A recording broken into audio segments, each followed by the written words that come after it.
donc, ce colloque résulte du souhait de prolonger la réflexion qui avait été amorcée dans ces 3 ouvrages et, d'une certaine manière, de placer cette journée sous le signe d'un dialogue.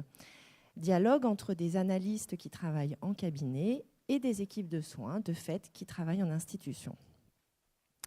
Parce que malgré les murs de l'institution, qui peuvent constituer une sorte de frontière entre les pratiques des uns et les pratiques des autres, tous, nous sommes pareillement confrontés à des manifestations de même nature et tout aussi menaçantes pour le processus thérapeutique, qu'il soit avec ou sans divan.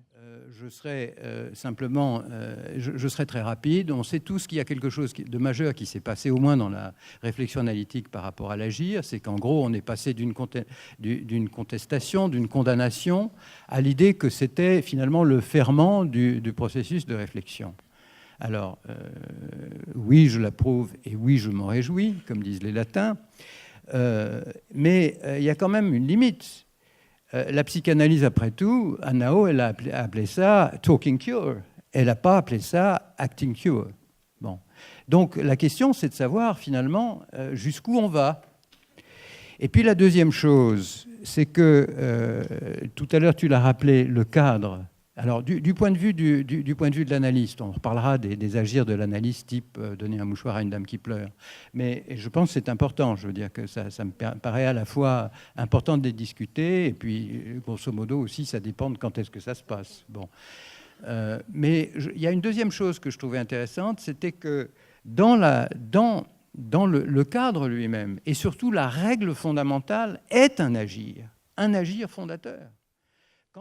Alors, c'est vrai que je vous proposerai, pour vendre la mèche tout de suite, Élisée et Anaïs, d'intituler votre duo « L'enfer est pavé de bonnes intentions ». Bon. Et ce que je vais dire là maintenant est bien connu de beaucoup d'entre nous. C'est vrai que l'idéalisation du travail de soins est propice aux contre-attitudes et aux contre-agir. Et c'est un clin d'œil... Paul, que nous pouvons faire à notre vieil ami Michel Soulet, qui insistait sur la puissance, la surdétermination des vocations des soignants, et en particulier ceux qui travaillaient en psychiatrie et en périnatalité. Il lui arrivait de dire des choses terribles, mais avec l'humour qui le caractérisait, ce qui fait que ça arrivait à passer, et ça évitait les effets nocifs de l'interprétation sauvage. Il disait que les criminels revenaient souvent sur le lieu du crime, quoi, et que les soignants qui venaient travailler en périnatalité, forcément, ils avaient peut-être de bonnes raisons. Alors, ce sont des criminalités générationnelles, mais ça donne à penser. Agir est la partie apparente de la vie, son extériorisation. L'action, qui semble obéir à la volonté, n'est pas toujours si docile, et nombre de nos actions, de nos agirs, lui échappent en totalité ou en partie.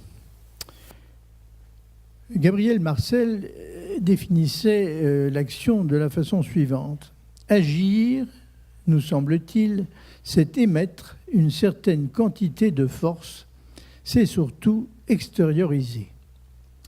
De ce point de vue, le spectre de l'agir va du passage à l'acte impulsif, de l'action vigoureuse sur le monde extérieur, à la caresse et à la parole et au geste. Parole qui est une action particulière qui externalise quelque chose de notre monde intérieur.